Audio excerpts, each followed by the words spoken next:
நீங்கள் பண ஆசை இல்லாதவர்களாய் நடந்து உங்களுக்கு இருக்கிறவைகள் போதும் என்று எண்ணுங்கள். உங்களுக்கு இருக்கிறவைகள் போதும் என்று எண்ணுங்கள். நான் உன்னை விட்டு விலகுவதும் இல்லை, நான் உன்னை விட்டு விலகுவதும் இல்லை, உன்னை கைவிடுவதும் இல்லை என்று அவர் சொல்லியிருக்கிறாரே. அப்போ நம்மள என்ன பண்றாரு அங்க, உன்னை விட்டு விலகுறது இல்லை, உன்னை கைவிட மாட்டேன் அப்படின்ட்டாரு அங்க. நம்மளுக்கு என்ன தேவையோ அது நம்ம அஞ்ஞானிகளை போல நாடக்கூடாது. நம்மளுக்கு எல்லாம் தர்றதுக்கு உனக்கு என்ன தேவையோ அது தர்றதுக்கு பிதாவாகிய தேவன் அவர் சித்தம் கொண்டிருக்கார். சகோதர சகோதரிகளை, நம்மளுக்கு ஒரு பைக் ஓட்டுறதுக்கு தான் நம்மளுக்கு அந்த தகுதி கொடுத்துருக்காரு அங்கே. நம்ம 2000 சிசி 1000 சிசி பைக் ஓட்டுறதுக்கு நம்மளுக்கு அந்த தகுதி கொடுக்கல அவங்க.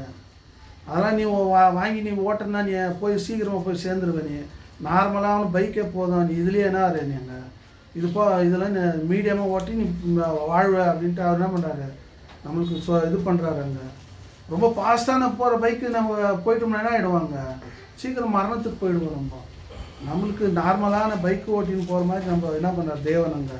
உனக்கு ஏற்ற காலத்தில் என்ன தேவை என்று அவரை நமக்கு கொடுக்கறதுக்கு சித்தமாக இருக்கிறார். சகோதர சகோதரிகளை, பிரசங்கி 5:10 எடுத்து வாசிக்கலாம். லாஸ்ட்டு முடிஞ்சு போச்சு.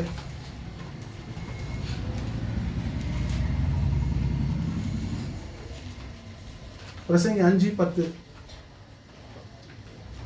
பணப்பிரியன் பணத்தினால் திருப்தி அடைவதில்லை, பணப்பிரியன் பணத்தினால திருப்தி அடைவதில்லை, செல்வப்பிரியன் செல்வ பெருக்கினால் திருப்தி அடைவதில்லை, செல்வப்பிரியன் செல்வத்தினால திருப்தி அடைவதில்லை, இதுவும் மாயையே. எல்லாம் மாயத்தான் அப்படின்ட்டாருங்க.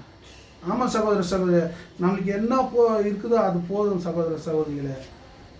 நம்ம அதுலேயே என்ன பண்ணலாம், வாழ்ந்துன்னு போகலாம். தேவனுடைய திட்டத்தை நம்ம நிறைவேற்றத்துக்கு நம்மை கொண்டு அழைத்த அந்த பரம அழைப்புக்கு நம்ம பாத்திருவான்களாக இருந்து நம்ம என்ன பண்ணலாம். அதில் 11வது வசனம் வாசிக்கலாம் சகோதர சகோதரி.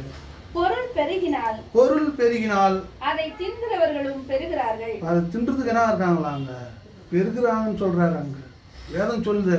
அப்போ அந்த வார்த்தைப்படி நான் ஒரு சகோதரன் பார்த்துட்டேன். நான் பொருள் பெருகின உடனே என்ன ஆயிடுச்சாங்க, அவரை சுற்றி பெரிய கூட்டமே வந்து சுற்றிடுச்சாங்க.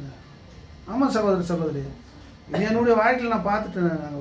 வேதம் எப்படி வார்த்தை கரெக்டாக இருக்குது, இதுதான் சத்தியம் அது.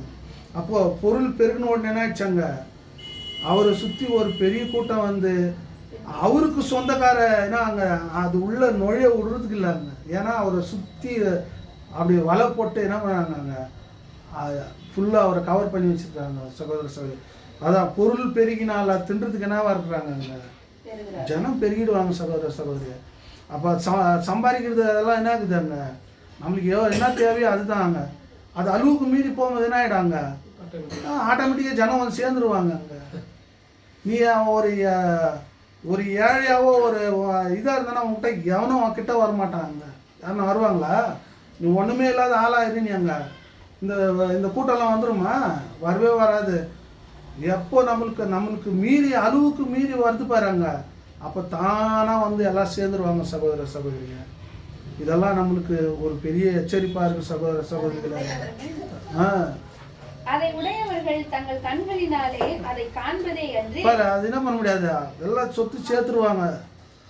சேர்த்துட்டு மேலே அது என்ன பண்ணாங்க, அவர் அதை சாப்பிடவும் முடியாது, அனுபவிக்கவும் முடியாது. ஏன்னா உனக்கு எல்லா வியாதியும் வந்துடும் அந்த நேரத்துக்கு. நீ ஓடி